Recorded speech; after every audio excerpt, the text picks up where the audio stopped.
Hey, it's Paul. It's February 15th, February 18th. Yeah, it's one of those dates. It's time for another video. We thought we'd take and share the front yard, because last video we shared the backyard.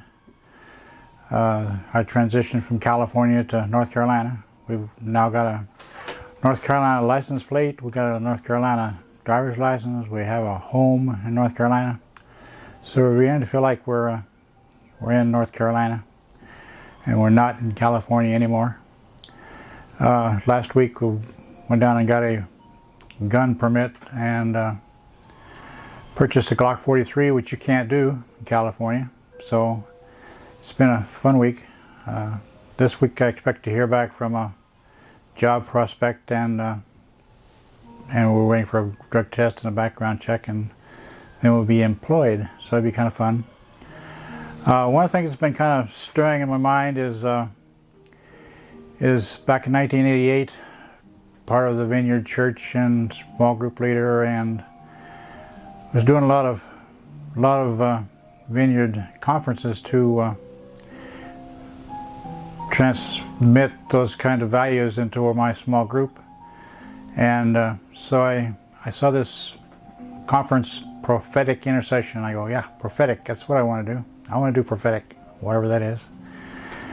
And didn't know what an intercessor was, or what it meant to be an intercessor, or any of those kinds of values. But so Mike Bickle was the first time that John Wimber had opened the church up to Mike Bickle and his group from Kansas City. And it was all kind of fun and interesting and exciting conference. And the meetings were primarily Mike Bickle talking an hour and a half on how he prayed, and how he prayed through books, and how he prayed through the Bible and books of the Bible, and the Lord gave him a list to pray through, so he prayed through list. And I discovered that my method was praying through Isaiah 40 through 48. Those are the fun books of the Bible. Leviticus wasn't a lot of fun to pray through. So I just did this like the typical conference, 2.5 days, and or it was 2 days and one night. And so I was kind of leaning in, expecting a prophetic impartation, and so we last day, Friday just coming up to lunchtime, and Mike is just finishing up his hour and a half talk on how he prays through books of the Bible. And so I'm kind of leaning into lunch and wondering what this prophetic impartation might be. Maybe it's Friday night. And so Mike comes up at the end of his session and says, "Lord, mark the hearts of the intercessors in this room." And I don't remember much after that. I woke up on the carpet underneath my seat about 45 minutes later, and when I woke up, I thought, well, I should try to get to lunch and get off the floor, and I was actually stuck, speared to the carpet. So at some point I committed that I might be an intercessor to the Lord, and about that time I could get up, so I got up and sat in a seat, and kind of in a fog, kind of wondering what in the world was going on and what happened. And so after a few minutes, spirit lifted enough for me to kind of look around and see what was happening in the room. And there was a young man, about 30. He's from Colorado, and he owned a ranch, and he shared his stories. Went over and talked to him, and he shared his stories about how it was kind of a spiritual battle to get to this conference. And so having a ranch in Colorado, I have Colorado roots, so being born in Colorado.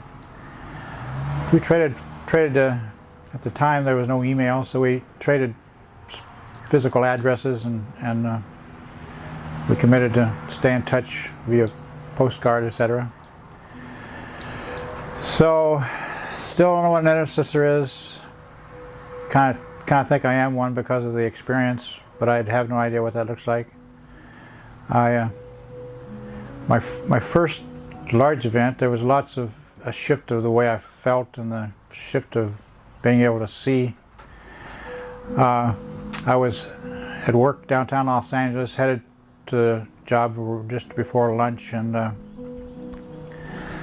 headed down Vermont. It was a Vermont, I figure. It was Alameda. Headed down to Alameda, and the Holy Spirit dropped this young man on my heart.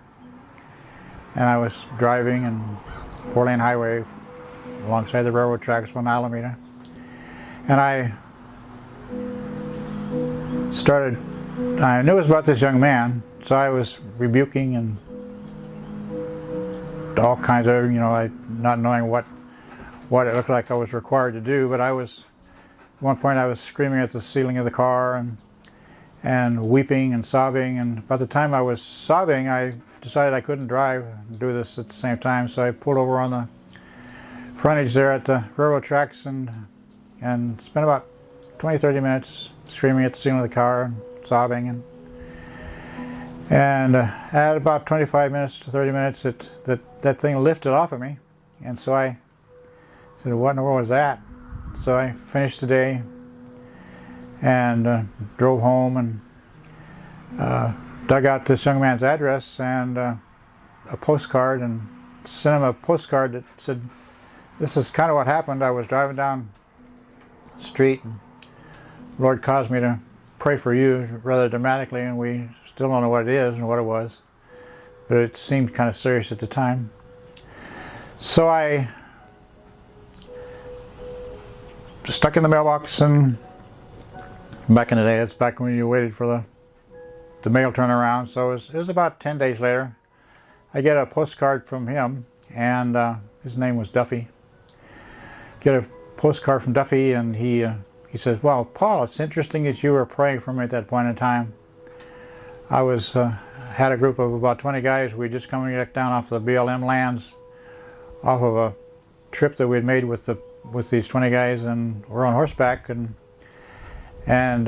he was on his favorite horse, which is kind of a skittish horse, and kind of leading the group. And as he was headed down the trail, they were about halfway down the mountain, and this ATV come roaring up the trail and spooked his horse, and the horse reared up and fell backwards or over his back down on the downslope of this trail and crushed Duffy and slid down the hill about another 20-30 feet. And it was kind of dramatic. They had him lay still and get the rangers up the hill and get him backboarded and back down the hill, and got him to the hospital and took all kinds of x-rays, and they were, because of the accident itself, they were all really kind of worried about him, and especially internal damage, so they kept him 48 hours just to make sure there was no internal damage, internal injuries, no internal bleeding. And he says, Paul, after 48 hours they released me with a couple external scratches. And I go, wow, that's amazing. And he says, thank you for praying for me. I go, wow, that's amazing. What's an intercessor? I have no idea what an intercessor is. And so that was kind of the first big event in my transition to being an intercessor, from being a normal person. And I have to confess that I've probably not been normal since. There's been all kinds of events since, but the kind of ongoing, never-ending thing for the next 10 years was we transitioned to Northern California, and my job required me to drive all over Northern California, so I would stop at high places and prophesy Ezekiel 37, the dry bones, off the high places in Northern California. And the last verse that I focused on in that prayer was, and Lord, send them out, a mighty army. And so that's kind of the history of me, my beginning of intercession. At the beginning of the video I talked about potential job coming up and having some extra income for our IRS debt. So that'll be nice. I'll feedback on that later. That's my beginning story of being an intercessor. So that's the key thing that I'd like to cover during this video. And you got to see the front yard. Our neighbor has some critters in the front yard. They're not always out there, so I have to watch and had to watch and make sure they were out there before I started the video.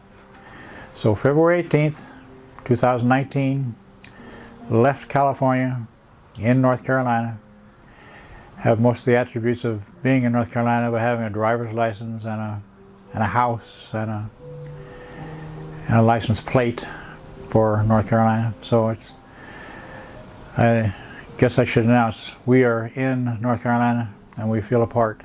And when we start working, it'll be even more of a part. So appreciate you guys watching the video all the way to the end. Like, share, subscribe, all those normal things. So thank you. We'll see you next time.